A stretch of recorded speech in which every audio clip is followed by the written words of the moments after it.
filmed in broad daylight in Mexico by a man who was casually filming an aircraft. Orange balls of light can be seen to be coming out of a central light and then dancing around with what appears to be intelligent, controlled movement. Let's see that again.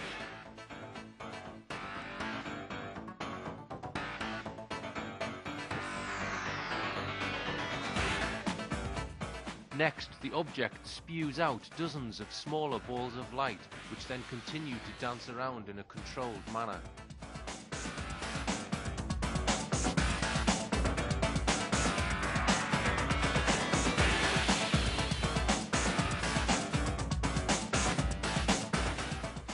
If they are Chinese lanterns, I am Bob Lazar.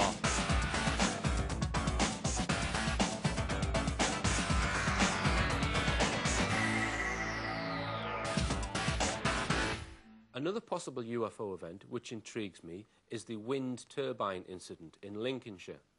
The Sun newspaper made a big song and dance about this case.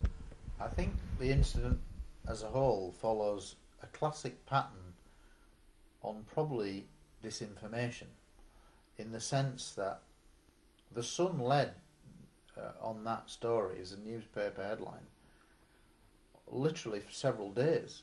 And I think there was a couple of headlines, and then it was on page 3, page 5 type of thing, and they put a hell of a lot of attention into that. And what fascinated me is that in the early reports in the newspaper, it said that one of the arms was actually missing and hadn't been recovered. I found that very intriguing, because what do you do with a 35-foot arm? What I expected to happen did happen. There was all this talk that some people had seen lights, multiple witnesses, I think they'd even put a photograph in purporting to show some kind of a light that was seen near the time. People reported sightings of UFOs on the night the damage took place, including a member of the local council who said, "We cannot rule out UFOs." One witness claimed to have seen a glowing light with tentacles flowing down to the ground. Perhaps this was a plasma discharge pattern sometimes associated with electrically charged UFOs. People had heard a collision, but that all seemed to not count for anything. Certainly with the company that were involved, who said that we're going to send it off for forensic testing. Right up to the point that objects were being sent off forensic testing, they were saying, making a big thing of it, the Sun. And then what happened was, literally a week later, the story's gone cold. You then see a very small little article in the Sun, literally 2 by 1, that says, the forensic report says this is down to structural faults. The official explanation was that a blade had broken off because of a fault in the design which caused fatigue in the bolts which hold the blade in place. The blade came off and damaged the other blade on the way down. I'd like to see that report in the newspaper. The investigation report has not been published for public view and is not yet available under Freedom of Information. Because they've made such a big thing of saying that, this is unusual, this is UFO related. And the Sun have had a very big media campaign, certainly over the last 12 months, about UFOs, and they were arguably a very sceptical newspaper up to that point, but they've now led with many UFO headlines, including police helicopters, things like that. So they did this major play on this story. Fascinating in the sense that there was no gouge on the ground, that you could see from the photographs that were displayed in the newspaper. There didn't appear to be, they initially said that one of the arms was missing, which was odd. And the other thing that intrigued me the most was the kinked arm, because the kinked arm was classically kinked as if it had been warped by an impact and bent. I spoke to a representative of the company who install the turbines, Enercron. I suggested to him that a very large object passing through the blades could have caused the bolts on one blade to fail and bend the second blade at the same time.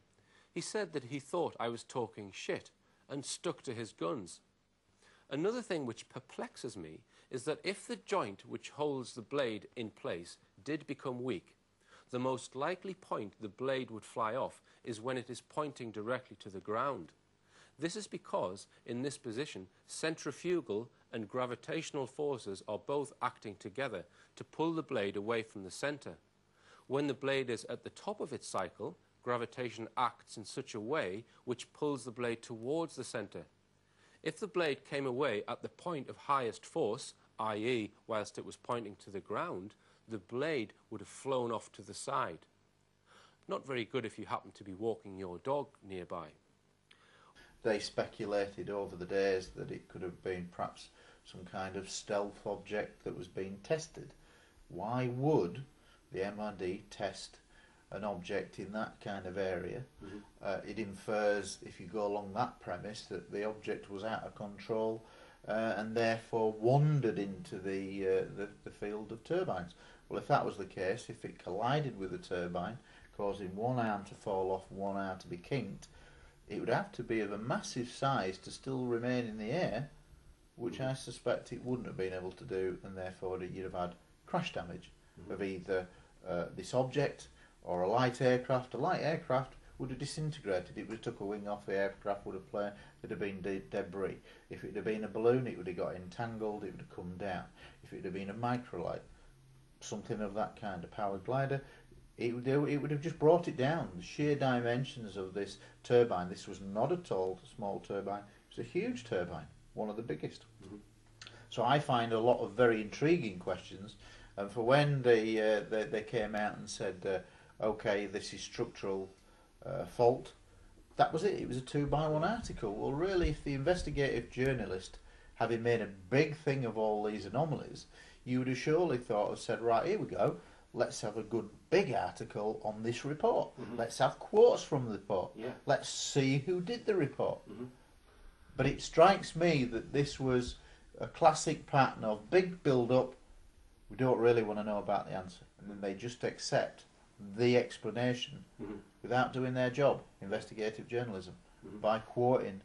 Let's have somebody say an in-depth analysis of this report.